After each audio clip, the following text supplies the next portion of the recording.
Hello, ladies and gentlemen, and everything in between. Welcome back to Geeks Watch.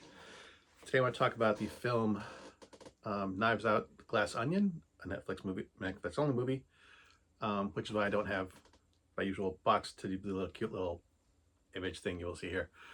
Anywho, image there. This is in some ways a sequel to the original Knives Out movie in that it features Benoit Blanc. Now, the first film, Benoit Blanc was not the main character. That was Marta, the housekeeper, or the caretaker. But in this one, he does seem to be more the main. He is more the main character. The film takes place during the pandemic, so there's people are in isolation. There's references to mask procedures and isolation and not being able to hug and stuff like that. But as the film opens, you see various people. You see a scientist, a YouTube influencer, a politician, and a famous model, all doing their activities. The politician's doing a press conference, the scientist is having like a Zoom meeting about science stuff. YouTube influencer is recording a video, and the model is having a massive party, which you're not supposed to be having during COVID. They all receive a strange box, a puzzle box that is inviting them to, it's the card says from Miles. It's their invitation to an annual party that this guy Miles throws. There is another image of a woman staring at this box, and instead of solving the puzzle, she just takes a hammer and smashes it until she finds the party invitation. The other four do the puzzle, then solve it to get their party invitation.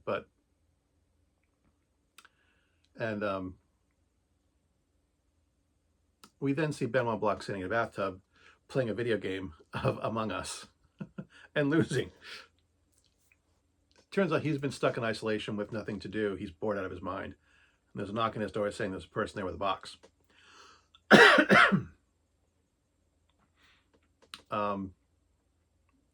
These people, not Benoit Blanc, but all these other people, including the one who smashed the box with the hammer, are revealed to be longtime friends of Miles Braun.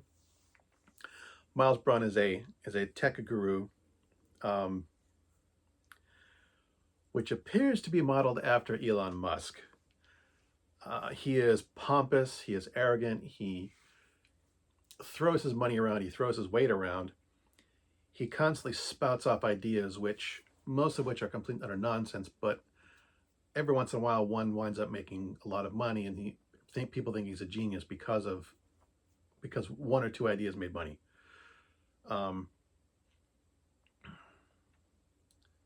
So these people have all been invited to Miles' private island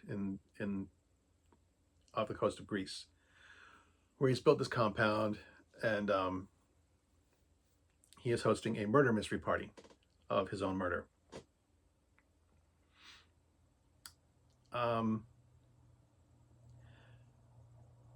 As with the first Knives Out film, these people are all slightly exaggerated versions, to a degree, but they're also somewhat believable.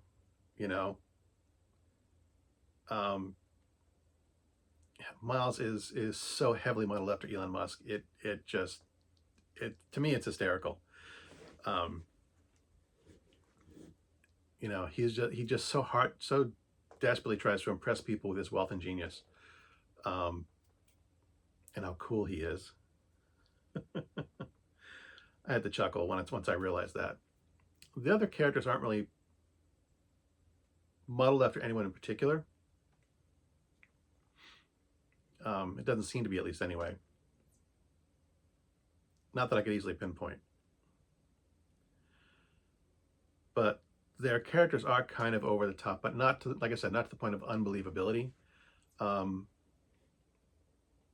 woman who smashed the box turns out to be Miles Braun's ex-partner, who he kind of legally forced out of the company and cut off, from anything. So there's some tension there.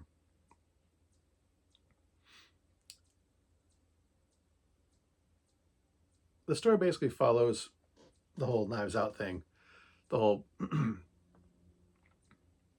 these people are old friends of Miles, but also kind of hangers-on. They depend on his money and his wealth and influence.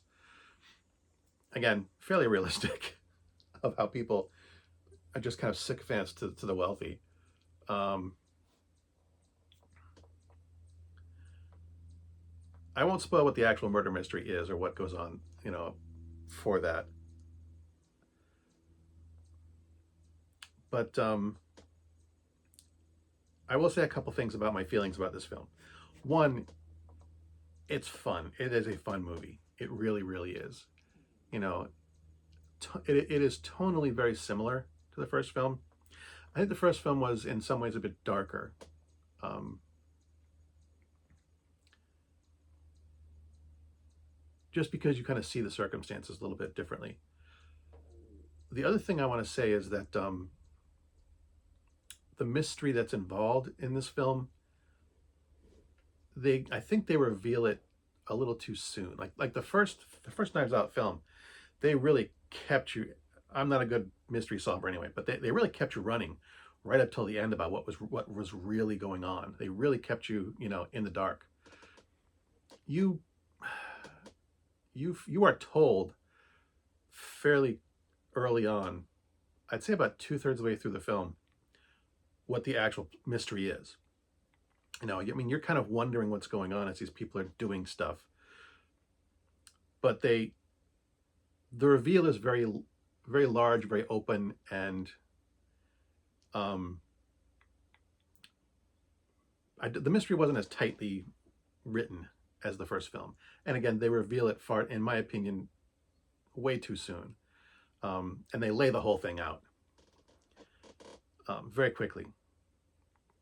And at that point, you've got like 20 minutes waiting for the mystery to resolve because you know what's going on. So as a mystery, it's not very mysterious. Especially, like I said, it's about 2/3 of the way through the film where you find out really kind of what's happening and why all this stuff is going on. Not to say that there isn't a murder involved, but it's not the one we think it is. So, and again, they reveal that very early, around the same time they reveal everything else. So, like I said, as a mystery, I don't think it works as well. It's not as tightly written a mystery, but partly because they give everything away. Not being a writer, I'm not sure how they could have done it better.